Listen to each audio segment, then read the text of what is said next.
A blessed morning to each and every one of us. So, right now, Black Saturday.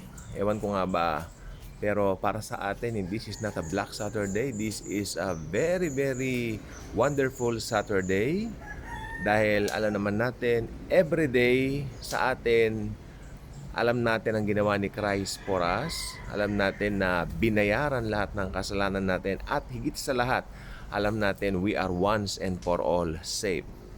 Once for all time saved.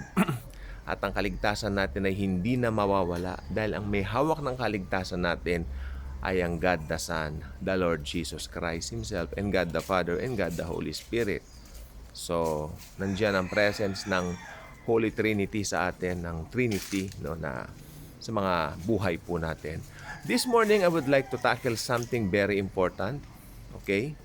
So, dito, if you are an unbeliever at nagawi ka naman dito sa channel na ito ng Daily Good Vibes and nakita mo na significant naman yung pinag-uusapan, nakikita mo yung nangyayari ngayon sa Iran, nangyayari sa Middle East, sa oil, sa crisis sa mundo, malamang magkukonsider ka, uupo ka sandali, ikukonsider mo itong mga sasabihin ko sa iyo o kahit kanino man na inaabutan ng video na ito, no? Sa biyaya ng Panginoon, yan ang gagamitin natin. Diyan tayo aangkla, diyan tayo kakapit, no, sa biyaya niya.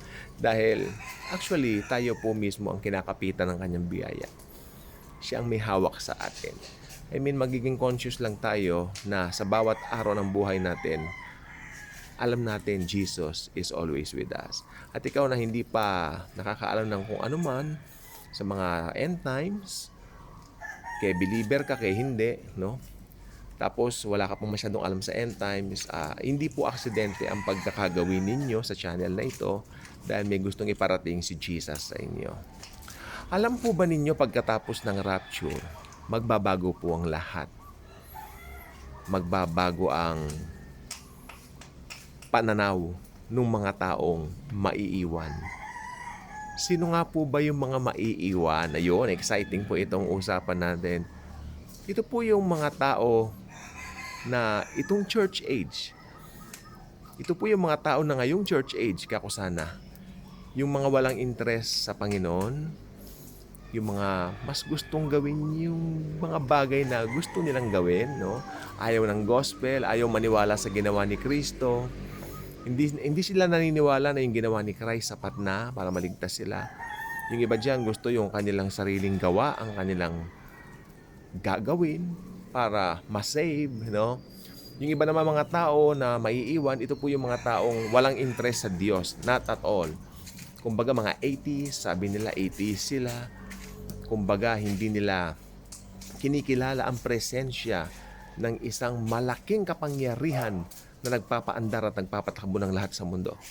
Because they want to do it on their own. Alam niyo, ito po yung mga maiiwan sa rapture. Hindi sila makakasama sa rapture. Dahil hindi nila pinagkatiwalaan yung regalo ng Diyos kung paano sila maligtas. Ito ay by faith in the Son of God. Faith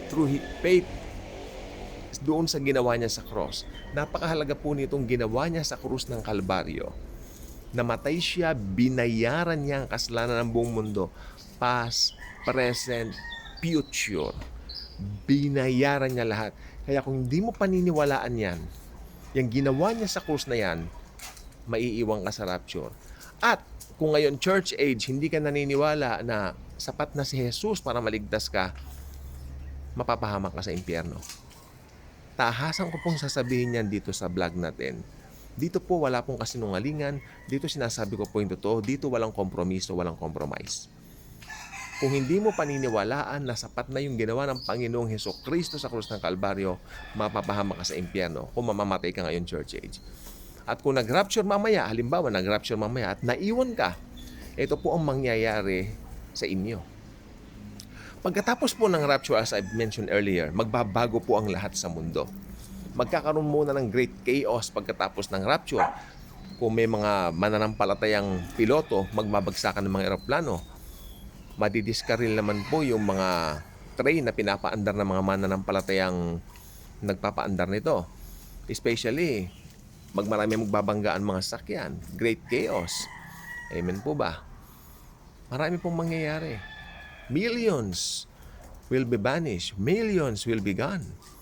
At pagkatapos po ng rapture na ito, may mga taong makaka-realize na, sandali lang, nung araw meron kaming pinagtatawanan na nag-pre-preach doon sa Daily Good Vibes. Nagko-comment pa nga kami ng masasakit na ganito, ganyan, ganon. Then pinagtatawanan namin. Hindi lang sa Daily Good Vibes, marami kami pinagtatawanan ng mga preachers. Pag nakikita namin sa YouTube, dinededma namin. And then marirealize nila, meron silang narinig na term na tumimo sa kanila. Ito yung term na rapture. Then marirealize po nila, totoo pala ang rapture. And then, during that time, madali na nilang mapagtatanto ang kanilang gagawin. Maghahanap sila ng piece or copies ng Bible, which I believe makakakita po sila. Marami pong maiiwan ng mga Bibles during that time. Kaya, mababasa po nila doon sa mga Bibles na yun na tama pala yung mga sinasabi nila. At naabutan tayo ika ng rapture sapagkat noong panahon noon ayaw nating maniwala sa mga sinasabi nila na nakasulat dito. At ngayon natutupad na ito sa harapan natin. Yan po ang mangyayari sa kanila. Marirealize nila yan at iiyak po sila. And then marirealize po nila na kapag yung tao na nasa pedestal during that time, mamimit po nila yon kung sino man yon. Tayo, hindi po natin mamimit yun kasi alam natin, nito yung church age pa lang, we believe in Christ's finished work.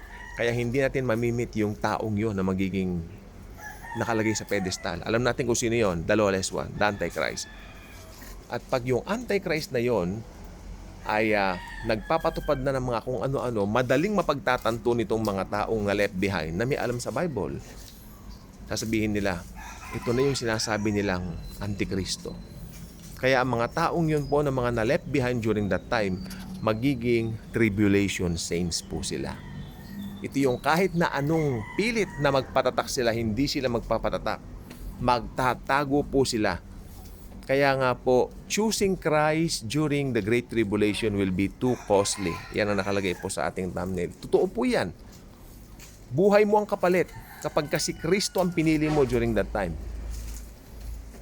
Pero ngayon, church age, libre ang kaligtasan. Dinededma ng mga tao. Hindi nila pinapansin. Kung kailan magiging mahirap na, pahirapan na ang pagkilala kay Kristo, doon pa lang sila maniniwala sa Kanya. At yan po ay marirealize po nila, kaya po sila iiyak. Marami tayong sinayang na panahon, sasabihin po nila yan. Sana noon pa lang palang church age, naglagak na tayo kay Christ ng tiwala. Pero ganun pa man, may paraan pa rin po. Dahil ang Diyos hindi na uubusan ng biyaya. But, makinig po, during that time, your own blood will be the payment. Yes, you have to believe in Christ, in Jesus, but your own blood will be the payment because the dispensation of grace is over. Ibang dispensation na po yon. Amen? Dispensation of God's kingdom na po yan. Kaya, sabi ko nga po, iba na po yan. Tapos na po yung dispensation ng biyaya during that time. Pero ganun pa man po, para maliwanagan nyo po, ibig ba sabihin wala ng biyaya? May biyaya pa rin po during that time. Yung shed mo yung blood mo para maligtas ka, biyaya pa rin yun kasi maski naiwan ka ng church age, may paraan pa rin ng Diyos para maligtas ka. Kaya yung ikaw ay makapag-alay ng buhay kay Kristo, biyaya pa rin yun sa mas mahirap na paraan na nga lang po. Kaya ito lang pong gusto kong sabihin po sa inyo na inabutan ng video ito ngayon, church age pa lang. Now is the right time to receive Jesus Christ as your very own personal Lord and Savior.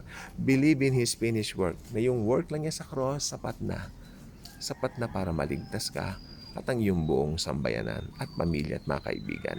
Ka-good vibes na po ba kayo? Kung hindi pa, kayo po ay inaanyayahan ko na maging ka-good vibes na. Just click the subscribe button, share this video, and upon sharing this video, I believe you're not just sharing these videos and the contents contained herein, but of course, you are sharing Jesus. His love is great towards all mankind, na ito po ang ipangunahing pinangangaral ng channel na ito. Salamat po and God bless sa ating lahat.